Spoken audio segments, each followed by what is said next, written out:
I stand alone in a quiet corner of the Metropolitan Foundation gala, taking a moment to breathe. The glittering chandeliers catch the sequins on my midnight blue evening gown, casting tiny prisms across my skin. Around me, New York's elite mingle and laugh, their voices blending into a singular hum of privilege and power. Somewhere in that crowd, Elias works the room with his natural charm, building connections that will benefit his investment fund. These events drain me. I've learned to navigate them with practiced poise. But tonight, I needed a moment of solitude. Just 5 minutes to reset before diving back into the carefully choreographed dance of small talk and strategic networking. My God, look, the defective item made it in. The voice slices through my moment of peace like a blade. I freeze, not turning around, hoping I've misheard. How did it get here? A second voice higher, filled with mock surprise. Mother, you didn't invite? That embarrassment, did you? A third voice, dripping with familiar contempt. My heart pounds against my ribs as I slowly turn to face the voices that have haunted my nightmares for 12 years. They're standing there, exactly as I remember them, though time has etched deeper lines around Karlyn Robinson's cold eyes. Beside her, my sister Serafina Sarah looks at me as if I'm something she found on the bottom of her designer shoe. I attempt to walk away, to escape back to the safety of the crowd where Elias is waiting, but Sarah steps directly into my path, blocking my exit. Look at you, trying to pretend you belong here. She hisses, grabbing my arm with surprising strength, her manicured nails digging into my skin. The room blurs, and suddenly I'm 18 again, pressed against the wall of our childhood home's hallway. Sarah's face inches from mine. You're just jealous trash. She had screamed then, after I'd discovered a bank statement showing my trust fund money in her account. I blink away the memory, forcing myself back to the present. With deliberate calm, I pull my arm from her grasp, straightening my spine. I'm sorry, do we know each other? I ask, my voice steady despite the trembling that threatens to overtake my body. Eleanor gasps, her hand flying to the pearl necklace at her throat. Sarah's mouth drops open, her perfect makeup unable to conceal the fury blooming beneath her skin. How dare you? Eleanor steps forward, jabbing a finger toward my chest. You, with just a high school diploma. I am your mother. Mother. The word that should connote warmth and protection instead fills me with a hollow ache. For years I've built my life, my company, my very identity on proving them wrong, proving that I wasn't the defective child they labeled me, while Sarah was paraded as the golden one. Yet somewhere deep inside, a small part of me still flinches at their judgment, still questions my worth in ways that all my success hasn't fully erased. Is there a problem here? Dr. Arthur Robinson appears at Eleanor's side, his silver hair perfectly coiffed, the same imposing figure who once slid legal papers across his desk for me to sign away my future. Beside him stands a tall, dark-haired man in his 30s who watches the scene with growing confusion. Preston, darling. Sarah immediately pivots, her voice transforming into a honeyed plea. This suspicious person. She snuck in. Security needs to remove her immediately. Preston Vance III. I recognize the name from business circles. Glances between Sarah and me, his brow furrowing. I'm not sure, he begins, but Dr. Robinson cuts him off with a dismissive wave. Security should be notified. My father agrees, looking at me not as his daughter, but as an unwelcome intruder, his eyes cold and clinical, as if examining a particularly disappointing specimen. Preston's gaze lingers on me, recognition slowly dawning in his eyes. Wait, aren't you Karlyn? There you are. Elias's deep voice carries a warmth that cuts through the ice of this confrontation. He appears beside me, his tall frame commanding instant respect in his perfectly tailored tuxedo. His hand finds the small of my back, a steady, grounding presence. My family falls silent, momentarily thrown off by this unexpected development. I catch the briefest flash of an earlier moment this evening, Elias adjusting his tie in our penthouse, eyes concerned as he asked if I was truly okay with attending, knowing they would be there. I know they are sponsoring a table tonight, he had said, voice gentle. I had responded with false bravado. I'm fine, Elias, they're just strangers now. How wrong I had been. Eleanor recovers first, her social instincts kicking in as she assesses Elias's obvious wealth and power. She steps forward, extending her hand to him. Sir, you don't understand who you're with, she says, her voice dripping with false concern. She gestures toward me with a dismissive flick of her wrist. This is our problematic older daughter, a high school graduate only, no ambition, a parasite. Elias doesn't take her hand. His expression remains neutral, but I feel the tension in his body beside mine. We had to throw her out of the house 12 years ago for our own sanity. Eleanor delivers this final blow with the practiced precision of a surgeon's scalpel. The room seems to hold its breath. My expression remains controlled, years of boardroom negotiations having taught me how to mask my reactions. But my hands begin to tremble at my sides, the only outward sign of the storm raging within me. I feel Elias shift beside me, and I know what comes next will change everything. I can't breathe as my father's words echo in my mind. The Metropolitan Foundation gala around me fades to gray, and suddenly I'm 18 again, sitting in my father's wood-paneled study. "It's your trust fund from your grandparents," Dr. Arthur Robinson says, sliding legal papers across his mahogany desk. His tone is dismissive, as if we're discussing something as trivial as a grocery list. "Just sign here, and we'll invest it for your future." My younger self nods, pen poised above the signature line. I remember the weight of that Mont Blanc pen in my hand, how important it made me feel to be included in family financial matters. Trusting. Naive. I scrawl my name across the dotted line without reading the fine print. As I hand the papers back, a movement in the hallway catches my eye. Kira stands just outside the door, a seamstress kneeling at her feet, pinning the hem of an elaborate ivory gown adorned with hand-sewn pearls. My sister smirks at me over the seamstress's head. "For the Westchester debutante ball next month," Eleanor explains, appearing behind Sarah. "She'll be the belle of the evening." The realization crashes over me like Arctic water. The $150,000 from my grandparents' money explicitly designated for my education, flowing instead into silken pearls for my sister. The sudden financial concerns that meant I wasn't college material anyway. The mysterious investment that unfortunately didn't work out. All lies. The trust fund was never invested. It was stolen. 3 weeks later, I found myself on our front porch, 2 suitcases at my feet, my mother's final words still burning in my ears. "You'll never amount to anything, Karlyn. Some people just aren't meant for success." A firm squeeze on my arm yanks me back to the present. Elias stands beside me, his eyes filled with quiet concern. Around us, the gala continues. Crystal glasses clinking, wealthy patrons laughing, all oblivious to the war being waged in this quiet corner. Preston Vance stares at me, his expression shifting from confusion to shock. He steps slightly away from Sarah, creating physical distance that mirrors his growing emotional detachment. "Arthur. Eleanor. Stop." His voice carries quiet authority. "Do you have any idea who she is?" My parents exchange puzzled glances, clearly thrown by this unexpected response from their future son-in-law. Sarah's hand tightens possessively around Preston's arm. "What are you talking about?" she demands. "She's nobody." The moment hangs suspended, like the second before lightning strikes. Elias moves forward, his hand finding the small of my back. The touch grounds me, reminds me of who I am now, not who they tried to make me. "I'm Elias Thorne," he says, voice calm but resonant enough to command attention. "And this is my wife, Karlyn Robinson, the founder and CEO of DataSphere Analytics." The words land with physical impact. Eleanor's mouth forms a perfect O, her carefully applied lipstick suddenly seeming garish against her paling skin. My father's shoulders stiffen, the first crack in his imperious facade.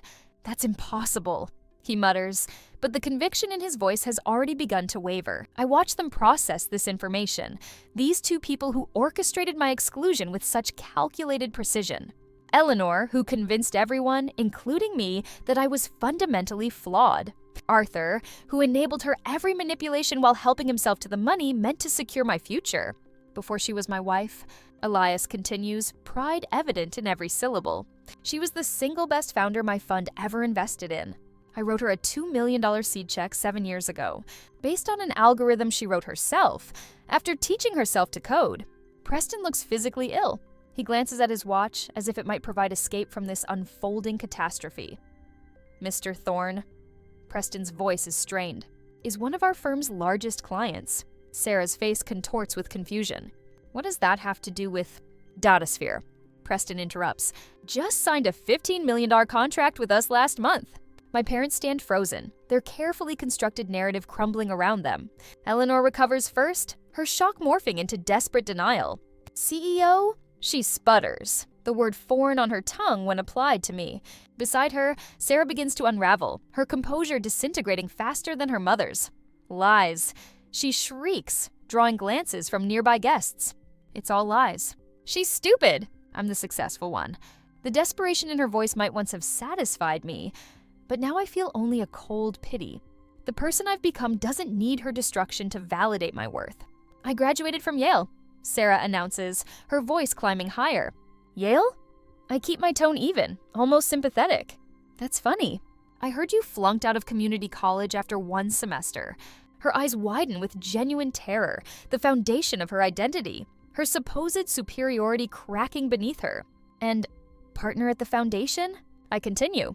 My sources say you're an unpaid events volunteer. Preston's face hardens as he processes years of deception. I see him mentally revisiting conversations, recalculating the story of his relationship. My God, he whispers almost to himself. It's all been a lie. I recognize the look, the cataloging of inconsistencies suddenly making sense, the vague references to college friends without specifics, the diploma that was always mysteriously lost during moves, the foundation title that never appeared on any official materials. Sarah's carefully crafted persona disintegrates in real time. She looks wildly between Preston and my parents, finding no sanctuary in their shocked expressions. You bitch, she hisses, turning back to me. Before anyone can react, her hand swings out, connecting with Preston's cheek in a slap that echoes through our corner of the ballroom. Security guards materialize within seconds, moving toward the commotion with practiced efficiency. Preston stands motionless, one hand cradling his reddening cheek, eyes filled with disgust. We're done, he says flatly. Get her out of here. The security team gently but firmly takes Sarah by the arms. She thrashes against their hold, her designer dress twisting around her legs as she screams accusations and threats that grow more incoherent with each passing second. I meet Elias's eyes across the chaos. A silent communication passes between us, a question about our next move. I nod imperceptibly. It's time to leave this battleground on our own terms. The war has just begun, but the first victory is undeniably ours. The quiet hum of late-night Manhattan traffic drifted through the windows of the Baccarat Hotel's upscale lounge. Crystal chandeliers cast a warm glow over Karlyn and Elias as they sat in a secluded corner, far from curious eyes. Karlyn's fingers trembled slightly around her glass, the amber liquid inside catching the light with each small movement. The Metropolitan Foundation gala had ended hours ago, but the adrenaline still coursed through her veins. Elias didn't push for conversation. He simply sat beside her, his presence solid and reassuring. The understanding between them needed no words tonight had changed everything. The careful walls Karlyn had built around her past had been breached, and there was no going back. I never expected to see them again, Karlyn finally said, her voice barely above a whisper.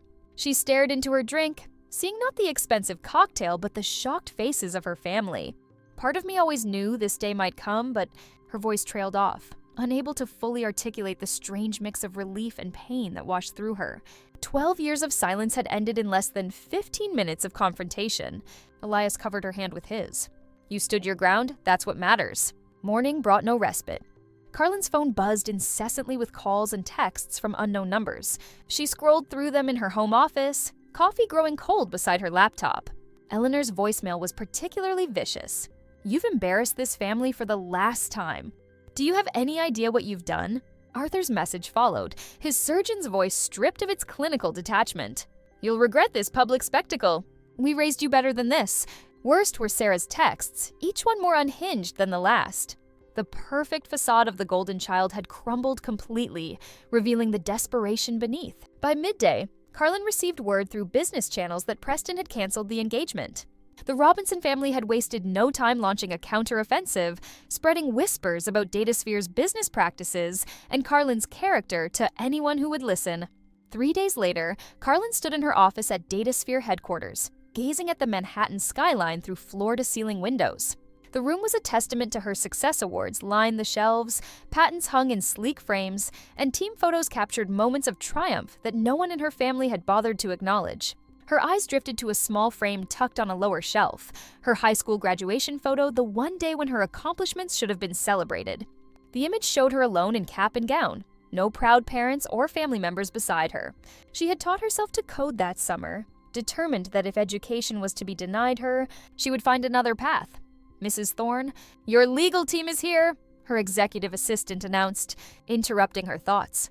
Karlyn turned from the window, squaring her shoulders. Send them in. As the door closed, she added in a voice that carried the weight of her decision. It's time to document everything. Over the next 2 weeks, Karlyn approached her family's attacks with the same methodical precision that had built her company from nothing. Every call, every text, every rumor was cataloged and countered. She would not be blindsided again. The parking garage at Mount Sinai Hospital was nearly empty when Karlyn visited a client who was recovering from surgery. The sharp click of her heels echoed between concrete pillars as she made her way toward her car. She didn't notice the figure stepping from behind a column until it was directly in her path. "Karlyn." Her father's voice stopped her cold. "Doctor." Arthur Robinson looked haggard, his usually immaculate appearance showing signs of strain. "This has gone too far. You must fix this." "Fix what exactly?" Karlyn asked, her voice steady despite her racing heart. "The truth coming out?" Arthur stepped closer, lowering his voice. "Do you know how many lawsuits are surfacing now? Without Preston's legal protection, former patients are coming forward with claims that could ruin me." The pieces clicked together in Karlyn's mind. Preston's firm had been burying malpractice claims. No wonder they'd been so eager to cement the connection through marriage. "Sounds like you're reaping what you've sown," Karlyn replied, moving to step around him. Arthur reached for her arm but stopped himself. "We're your family, Karlyn." "No," she said simply. "You haven't been my family since you stole my future and threw me out." The next morning, Elias informed her he'd arranged a security detail for her. "Just until things settle," he explained. Over breakfast, his concern evident. Datasphere's board unanimously voted to support her against the smear campaign, understanding that the company's success was inextricably tied to Karlyn's leadership. Her legal team worked tirelessly, building documentation of all family interactions should they be needed in the future. Most surprising was the email from Preston. "I want you to know, I had no idea about your history with the Robinsons. Sarah left some personal items at my apartment. If there's anything there that might help you, it's yours." A week later, Karlyn sat in her office with her executive team, watching the local news station on the wall-mounted screen. Prominent surgeon doctor Arthur Robinson under investigation following multiple allegations of malpractice spanning over a decade. There was no satisfaction in watching her father's career implode, only a quiet resolution that justice sometimes found its way without her intervention. Her team gathered around her desk in silent solidarity, their presence more meaningful than any biological connection had ever been. Her phone rang, displaying the number of a major competitor. The CEO's voice was smooth, practiced. "Karlyn, we've been watching the situation with interest. Perhaps this would be a good time to discuss a merger? To strengthen against any potential reputation damage?" Karlyn's eyes swept over her team, reading their confidence in her. "We're stronger than ever. No need to merge from fear." After she hung up, the approving nods from her executives confirmed what she already knew. They respected her leadership, especially through this personal crisis. That evening in their penthouse, the careful composure Karlyn had maintained for days finally cracked. Elias found her on the balcony, silent tears streaming down her face as she looked out over the city lights. "You don't have to be strong every minute," he said softly, wrapping an arm around her shoulders. "For 12 years I believed I was nothing," she whispered, "that I deserved what they did, that I was defective." The word caught in her throat, the label that had defined her for so long. "I keep waiting to feel satisfaction seeing them fall apart," she continued, wiping away tears. "But I just feel free." Elias pulled her closer. "That's because you're nothing like them." The next day, Karlyn sat across from a forensic accountant in the conference room, reviewing documents spread across the polished table. Bank statements showed the clear transfer of $150,000 from her trust fund to Serafina's personal account 12 years ago. Beside them lay receipts for Sarah's debutante expenses, totaling the exact amount. "This is textbook embezzlement of a trust fund," the lawyer confirmed, tapping the papers. "We could press charges immediately." Karlyn considered the evidence before her. "No," she decided. "Let's keep this as our insurance policy. They'll make their next move soon enough." That night, her phone rang just after midnight. The screen displayed an unknown number, but Karlyn knew instantly who it was. Karlyn. Eleanor's voice sounded uncharacteristically broken. "It's your father, he's lost his license." Karlyn said nothing, waiting for what would inevitably follow. "We need your help," Eleanor continued, desperation creeping into her voice. "We're your family." Across the room, Elias looked up from his book. Their eyes met, and in that silent exchange was the strength of a true partnership. "No, Eleanor," Karlyn replied, her voice firm and clear. "You're not my family. You're just people who share my DNA." She heard Eleanor's sharp intake of breath before ending the call, cutting the final thread that had bound her to her past. 3 weeks after the gala incident, I sat in the glass-walled conference room of DataSphere's executive floor. Morning sunlight streamed through the windows, illuminating the faces of my leadership team as we reviewed quarterly projections. The analytics division had exceeded targets by 17%, and our algorithm was performing better than expected in beta testing. "These numbers look promising," I said, making notes on my tablet. "Let's discuss scaling the rollout schedule." My assistant, Rachel, appeared in the doorway, her usual composed expression replaced by barely concealed anxiety. She gestured apologetically. "Mrs. Thorne, I'm sorry to interrupt, but your lawyer is on the phone. She says it's urgent." Something in her tone made my skin prickle. I nodded to my CFO to continue the presentation and stepped into my office, closing the door behind me. "Diane, what's happened?" I asked, keeping my voice level despite the apprehension building in my chest. "The Robinsons have filed a lawsuit against you," she said without preamble. "They're claiming $5 million for elderly support and family obligation. They're citing filial responsibility statutes." The words hit me like a physical blow, not shock. I'd have expected something like this, but the sheer audacity of their demand. $5 million. After everything they'd done, I took a deep breath, my mind already calculating potential moves and counter-moves. "Send me the full complaint. I'll clear my afternoon schedule." "Are you all right, Karlyn?" Diane asked, concern evident in her voice. "Perfectly fine," I replied, already thinking 3 steps ahead. This isn't unexpected, just disappointing. Within the hour, I had assembled my legal team in the private conference room on the 35th floor. 5 attorneys sat around the table as Diane laid out the details of the Robinson family's claim. They're arguing that as financially successful offspring, you have a legal obligation to support your elderly parents in their time of need, she explained, scrolling through the complaint on her tablet. They've cited your annual income, the value of your company, and even included photos of your penthouse from that architectural magazine spread last year. Jonathan, our lead counsel, frowned as he reviewed the documents. It's a desperate move, but one that could drag on for years if we let it. Even with the flimsiest of legal grounds, the discovery process alone would be invasive and time-consuming. "And the publicity?" I asked, already anticipating the answer. "Potentially damaging," admitted Caroline, our PR director. "They've already approached 2 financial news outlets for interviews. We've managed to delay publication, but they're painting themselves as abandoned elderly parents whose daughter has forgotten her roots." The conference room fell silent as everyone waited for my reaction. I could feel their concern not just for the company's reputation, but for me personally. These people knew me, had worked with me for years. They'd seen the aftermath of the gala incident, witnessed my composed exterior while navigating the initial media interest. "We could settle," Jonathan suggested carefully. "Make this go away quietly with a fraction of what they're asking. Say $500,000? With ironclad NDAs, of course." I stood up and walked to the window, looking out at the Manhattan skyline. The glass felt cool against my fingertips as I considered our options. "No," I said finally, turning back to face my team. "I won't pay them a penny for their extortion." My voice remained steady, but the anger I felt had crystallized into something cold and precise, a weapon rather than a liability. "Diane, contact Melissa Ross at Forensic Accounting. I need her team ready to work by tomorrow morning." The next day, I met with Melissa and her financial investigator, James Torres, in their downtown office. Spread across the conference table were stacks of documents, bank statements, trust fund paperwork, and legal filings dating back 12 years. "We've established a clear paper trail," Melissa explained, arranging the evidence chronologically.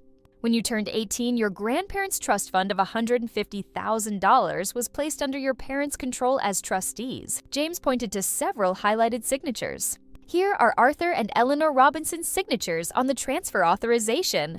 And here," he slid another document forward, "is the bank statement showing the full amount transferred to Serafina Robinson's personal account 3 days after you left home. And these," Melissa continued, laying out a series of receipts, "are payments to Broderick Events Planning, Elite Couture, and the Plaza Hotel, totaling exactly $150,000, all for Serafina's debutante ball that summer." I picked up one of the receipts, a custom gown from a designer boutique. The date matched perfectly with when I had been sleeping on a friend's couch, working double shifts at a coffee shop. "This is clear evidence of embezzlement from a trust fund," James stated matter-of-factly. "The money was specifically designated for your education, according to the original trust documents." Unfortunately, Melissa added, the statute of limitations for criminal charges has expired, but this evidence is compelling for a civil countersuit. I nodded, taking photographs of each document with my phone. Make copies of everything. I want this information ready for our legal team by this afternoon. 2 days later, the first blow landed. The Robinsons gave a tearful interview to a local news program. Eleanor, dressed in a modestly priced sweater set that I had never seen her wear before, dabbed at her eyes with a handkerchief as she described their financial hardships following Arthur's unjust loss of his medical license. After all, we sacrificed for her education, Eleanor whimpered into the camera, for her to abandon us this way. The segment featured carefully selected family photos of me at 10 years old, smiling between them at a Christmas gathering. Another from my high school graduation, with Arthur's arm awkwardly placed around my shoulders. Photos that created the illusion of a loving family, erasing the years of emotional abuse and neglect. By morning, Datasphere's stock had dipped 3 points. A small drop, but a warning of what could come if the narrative continued unchallenged. I was reviewing our response strategy when Elias called. "I've activated my network," he said without greeting. 3 financial journalists are already looking into the family finances. And Preston Vance reached out. He wants to provide a sworn statement about Sarah's deceptions. That's unexpected, I replied, feeling a flicker of surprise. Not really. Apparently she tried to reconcile with him by claiming you manipulated him at the gala. He wasn't amused. Within hours, the Datasphere board issued a unanimous statement of complete confidence in my leadership. My employees organized a spontaneous social media campaign highlighting the company's achievements and my mentorship initiatives. Former teachers and academic advisors began coming forward with their own statements. She succeeded despite them, not because of them. My high school calculus teacher told a technology blog. Karlyn built herself from nothing after that family discarded her. The tide was turning, but I knew we needed something more definitive to end this once and for all. That day, Rachel appeared at my door again. "There's an elderly woman here to see you. She doesn't have an appointment, but she's quite insistent. Says her name is Margaret Thompson. A.S." The name meant nothing to me, but something in Rachel's expression made me curious. "Send her in." Margaret Thompson walked slowly into my office, leaning slightly on a polished wooden cane. She had to be in her 80s, with carefully styled silver hair and alert eyes that assessed me with unexpected sharpness. "I'm Margaret Thompson," she said, her voice stronger than her frail appearance suggested. "I was your grandmother's best friend for 40 years.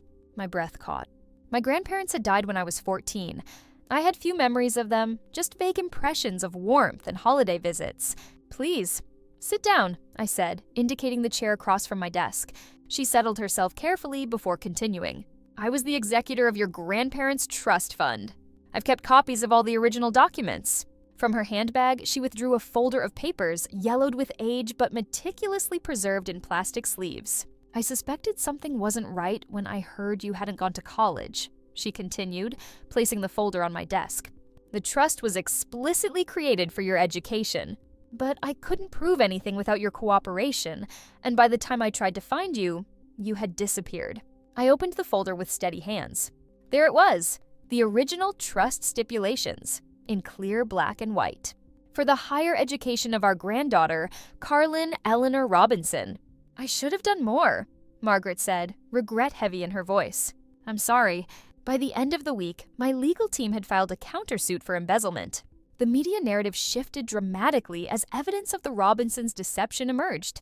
Former patients of Dr. Robinson began coming forward with accounts of questionable practices now that the protective umbrella of Preston's law firm had been withdrawn. The Robinson family home appeared on real estate listings, priced well below market value for a quick sale. Eleanor's calls to my office came daily, then hourly, all blocked by Rachel's diligent screening. A business contact reported seeing Sarah moving her possessions from her luxury apartment into a modest rental in Queens. Late that night, I sat alone in my office, the lights of the city twinkling beyond the windows. On my desk sat an old photograph I had unearthed from a storage box me at 10 years old, sitting between Arthur and Eleanor at a rare family dinner, where they had seemed almost proud of me. It was taken before things changed, before Sarah became the focus of all their hopes and ambitions, before I became the defective one. "Is this the right path?" I whispered to myself, tracing the edge of the photo with my fingertip. The soft click of the door opening made me look up. Elias stood there, his tie loosened, jacket draped over his arm. "Thought I might find you here," he said, crossing the room to sit quietly beside me. He didn't speak, didn't ask questions, just offered his presence as I sorted through my thoughts. "They chose this war, not me," I said finally, setting the photograph face down on the desk. I could feel my strength returning, the momentary doubt washing away under the certainty that I was finally reclaiming what had been taken from me. Not just money, but dignity and truth. "Tomorrow we end this," I said, my voice firm with resolve. The next morning, my phone rang just as I stepped out of the shower. Diane's name flashed on the screen. "The judge has ordered mandatory mediation before trial," she said, her tone suggesting this was significant news, face-to-face confrontation with the Robinson family within the week. "This is actually perfect," Diane continued. "Are you ready to face them?" I looked at my reflection in the bathroom mirror, seeing not the defective daughter they had discarded, but the woman who had built herself into someone they could never have imagined. "I've been ready for 12 years, I replied. Elias appeared behind me, meeting my eyes in the mirror. He reached for my hand, giving it a gentle squeeze of solidarity as we prepared for the final confrontation. On the confrontation day, I sit perfectly still in the sterile, windowless mediation room, my back straight and eyes forward. The fluorescent lights cast a harsh glow over the conference table where my parents await my arrival. They look like strangers now, haggard shadows of the polished figures who once commanded respect in every room they entered. Eleanor fidgets with the cuff of her cheap suit jacket, a far cry from the designer labels she once wore like armor. Beside her, Arthur hunches forward, the once proud surgeon now diminished, his eyes fixed on the scratched surface of the conference table. Their lawyer, a nervous man with thinning hair and ill-fitting clothes, shuffles papers without purpose, clearly out of his depth. When Elias and I enter with my legal team, the shift in power is palpable. My Armani suit feels like battle armor as I take my seat across from them, my expression revealing nothing of the storm of emotions churning beneath my composed exterior. "Karlyn, darling." Eleanor extends her hand toward me, her voice softening into the maternal tone she reserves for public performances. "Can we talk as family? This has all gone too far." "This has gone far enough, Karlyn," Arthur adds, his voice attempting to summon the authoritative tone he once used to silence me at the dinner table. The effect is hollow now, like an actor who's forgotten his lines. Their lawyer clears his throat. "Miss Robinson, surely you understand the importance of family loyalty? There's been a misunderstanding about the trust fund. Your parents have always wanted what's best for you. After all we've done for you," Eleanor adds, her eyes glistening with tears, "I recognize as manufactured. I've seen this performance before." I remain silent, watching as they reveal their desperation with every word. Elias sits beside me, his steady presence anchoring me against the undertow of old conditioning that threatens to pull me back into doubt. The Robinsons' lawyer straightens his crooked tie and pushes a document forward. "We're asking for $5 million in support under filial responsibility laws. Your parents are experiencing financial hardship, and as their daughter, you have a legal obligation to provide care." His voice gains confidence as he continues. "This process could drag on for years, Miss Robinson. The media attention alone could damage your company's reputation irreparably." He leans forward, lowering his voice. "This will follow you forever unless you settle." The room falls silent as all eyes turn to me. I feel Elias's hand brush mine under the table, a reminder that I am not alone this time. My lawyer, a silver-haired woman with razor-sharp eyes, places a single manila folder on the table. The sound of it sliding across the polished surface seems to echo in the tense silence. "Mr. and Mrs. Robinson," she begins, her voice calm and measured. "You are suing for parental support. However, we have here the financial records for the $150,000 trust fund left for Karlyn's education." She opens the folder and slides several bank statements across the table. These statements show the full amount was liquidated and transferred to Miss Serafina Robinson's personal account. Arthur's face pales as she continues. "The transfer occurred exactly 3 days after Karlyn was forced from your home." My lawyer taps a fingernail against the date highlighted in yellow. "And according to these receipts, the purpose appears to have been to pay for what appears to be a debutante ball." The door opens, and Margaret Thompson walks in, her silver hair pulled back in a neat bun. At 78, she carries herself with quiet dignity, clutching a leather portfolio to her chest. "This is Margaret Thompson," my lawyer announces. She was the executor of the trust established by Karlyn's grandparents. Margaret opens her portfolio and produces the original trust documents. These stipulate that the funds were exclusively for Karlyn's education, she explains, her voice steady despite her age. My lawyer continues the assault, placing more documents on the table. Fraudulent transfer papers bearing Arthur and Eleanor's signatures, receipts from vendors for the debutante ball that match the exact amount of my trust fund, and finally, photographs of Sarah in an elaborate custom gown. That isn't support, my lawyer says, leaning in so that my parents can't escape her gaze. In this state, it's called embezzlement. She pauses, letting the word hang in the air. And it is a felony. Eleanor gasps, her hand flying to her throat, a gesture I've seen her practice in the mirror. Arthur physically shrinks in his chair, eyes fixed on the damning evidence before him. Their lawyer whispers urgently in their ears, his face ashen. We need a moment, their lawyer requests, ushering my parents out of the room. When they return 15 minutes later, all traces of arrogance have vanished. Eleanor's makeup is smudged beneath her eyes.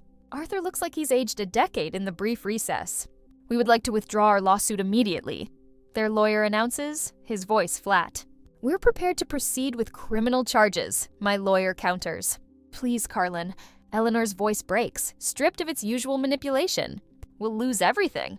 Arthur cannot even look at me, his hands trembling as they rest on the table. The man who once commanded operating rooms now appears utterly defeated.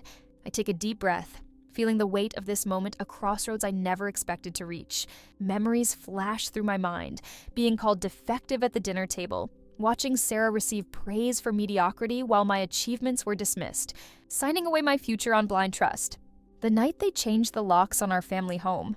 I won't press criminal charges, I finally say, my voice strong and clear. Relief flashes across their faces, but I continue before they can speak. In exchange for a permanent ironclad restraining order, I never want to see or hear from any of you again. The papers are signed within the hour. The Robinsons leave quickly, shoulders slumped in defeat. Avoiding eye contact with everyone in the I remain seated as the mediator confirms, this matter is officially resolved, Ms. Robinson. I stand, feeling taller than I ever have before. Elias takes my hand, pride evident in his eyes. Masterfully handled, my lawyer says quietly. It's finally over, I reply. And for the first time, I truly believe it. Outside the building, bright sunlight warms my face.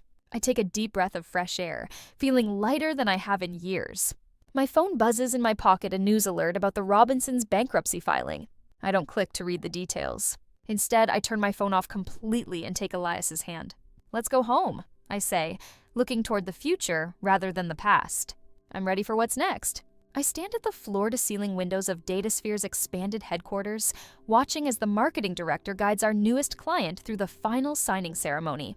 Sunlight streams across the polished conference table, where a contract worth twice our previous record waits for signatures. 6 months since the mediation, and the company hasn't just survived the controversy, we've thrived beyond any projection. Mrs. Thorne, a young woman in a crisp blazer, approaches with a tablet. I have the quarterly numbers ready for your review. Thank you, Jessica. I accept the device, scanning the upward trending graphs. First day going well? Her eyes widen slightly. How did you know? The extra starched collar. I smile, remembering my own early days. You'll find things are fairly relaxed here once you settle in. Jessica nods, visibly relaxing. I was nervous, especially working directly with the founder. My professor used your algorithm as a case study last semester. I noticed the absence in her words, no reference to tabloid stories, no hint of recognition about the Robinson scandal. To her, I'm simply the CEO who built something remarkable. The defective label that once clung to me like a second skin has no power here. If you have questions about the development path, my door is open. I tell her, we have a mentorship program for new programmers that might interest you.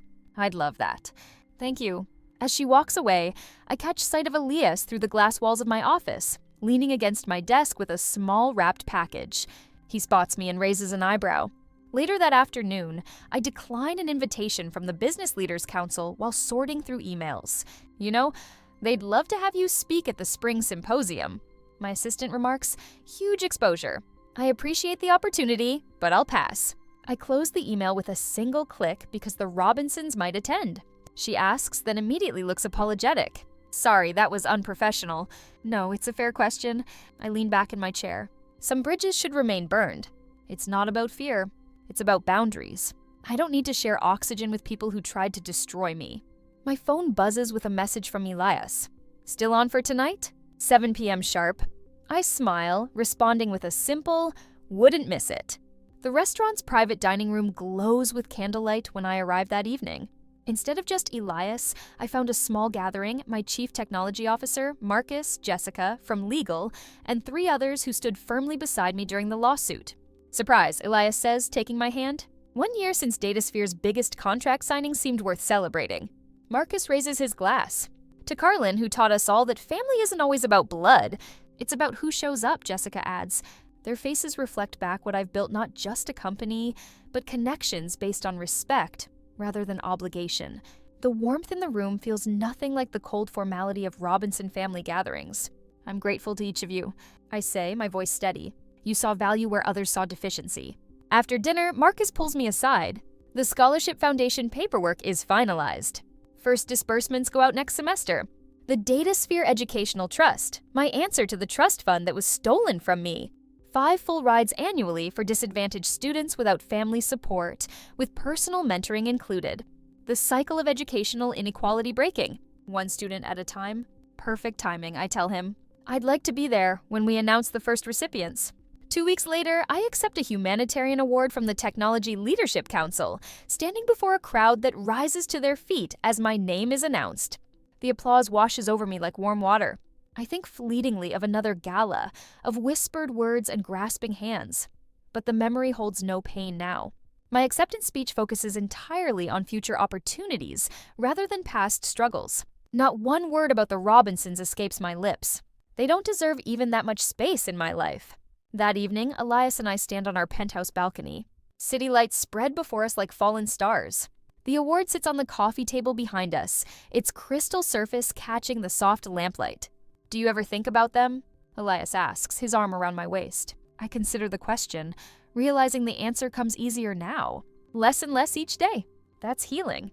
"They didn't break me," I say, leaning into his embrace. "They showed me how strong I could be. The night air feels clean in my lungs, no longer heavy with old resentments or pain. Some people teach you what to become, others teach you what to never be. I'm grateful for both lessons now." Have you ever had to set boundaries with family members who couldn't see your true worth? What gave you the strength to stand your ground? Share your thoughts in the comments below.